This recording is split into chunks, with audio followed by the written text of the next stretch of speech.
So I did have to learn quite a bit starting last April, last May. I attended a few webinars like this one, for example, but pretty much I knew that I wanted the students to be acquiring their own data in some way. And I felt that way back in April and May of last year, and I still feel that way. I think it's really important that they have that ability.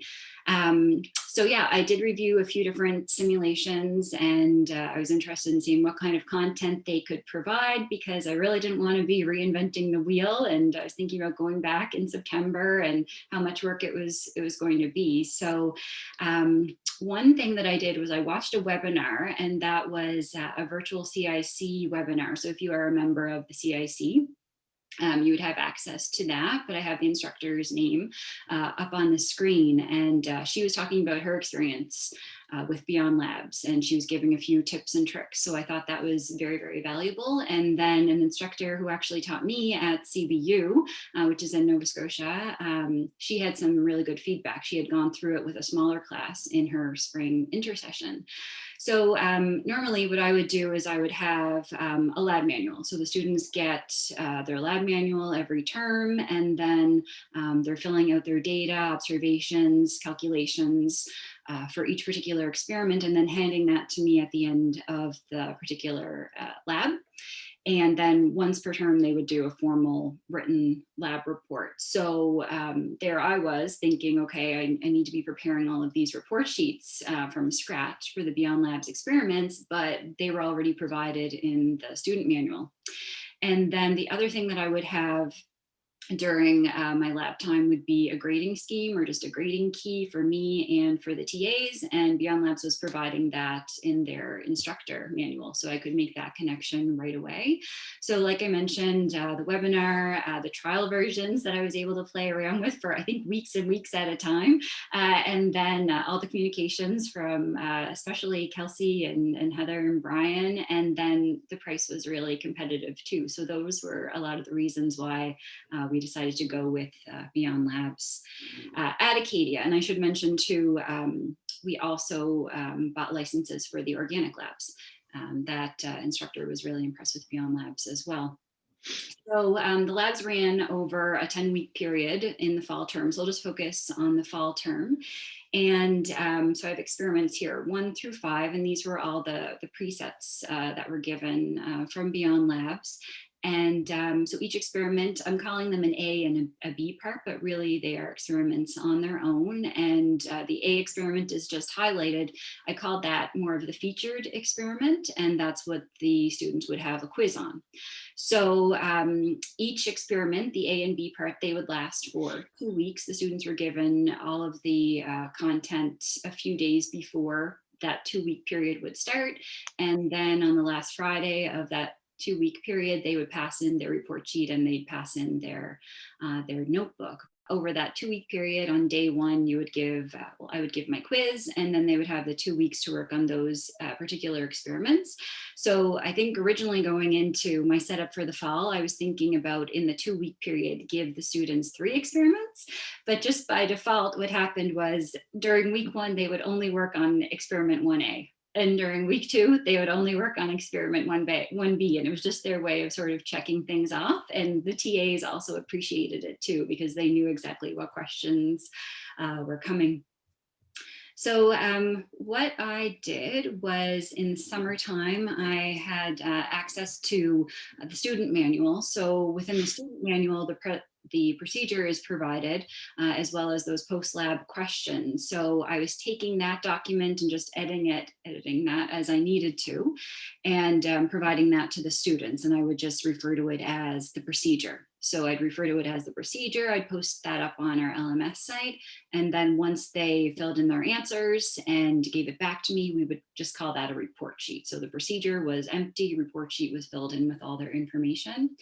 And then as far as the TAs and myself, we're looking for that answer key from day to day. So the instructor manual had all that information already. So we use Teams at Acadia. So I was preparing that document and just posting that up on Teams.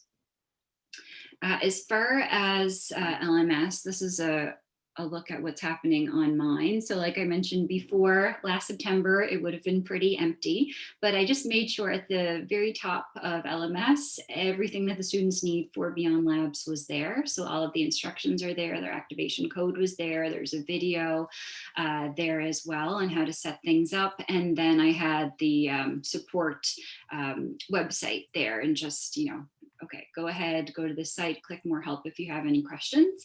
And that pretty much reminds me that within the first few weeks, I started noticing, okay, they have some questions about getting things going, but those questions are pretty much all the same.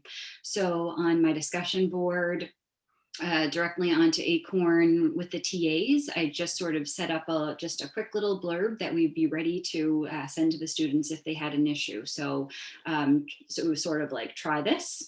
If that doesn't work, try this. And if that doesn't work, go ahead and contact the support team. And I think somewhere around September or October, Heather gave me a sort of estimate about how long it's taking to get back to the students. So I just made sure to include that as well, so they wouldn't be deterred and, thinking, okay, I won't bother ask for any help. So it was, things like 30 minutes to a couple of hours, right? So that was really encouraging for them to know that.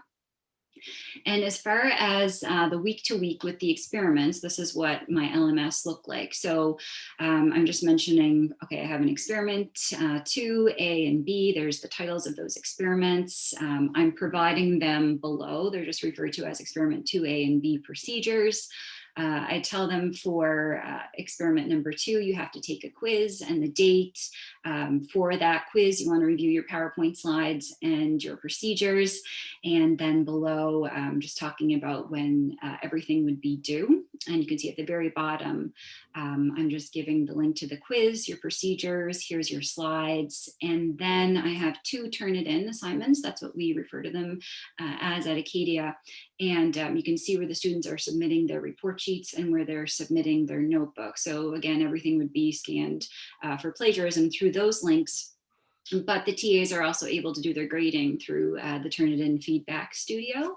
And I didn't mention the notebook already, but what I was asking them to do was to take their data, to take their observations from the Beyond Labz lab and make up a Microsoft Word document. So it was looking a lot like their lab books would in the Gen Chem lab. Table of contents, all the pages are numbered, but then for every experiment, they're having their data, their observations, and their calculations. And then I don't have any sort of direct links to my videos, but what I did before getting started was I made my first YouTube channel.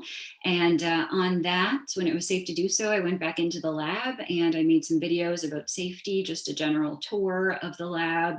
I went through and did either the same reaction that was coming up in Beyond Labz or a similar reaction. And I was trying to showcase some techniques. So in most of the videos, it is me. In some, we have some TAs, but I thought that connection between seeing me on video and teaching the course was important. And then also it was a really great stepping off point for some really good conversations with the students. So those videos were letting them make the connection between what's happening with Beyond Labz and what happens in person. So I think that's all that I wanted to share, and can just mention to everyone that's here, the great team, that it was a great experience at Acadia, and we really enjoyed it. And I guess the best way to show that is to sign up again. And I just mentioned to Kelsey that we're interested in using it for the spring session as well.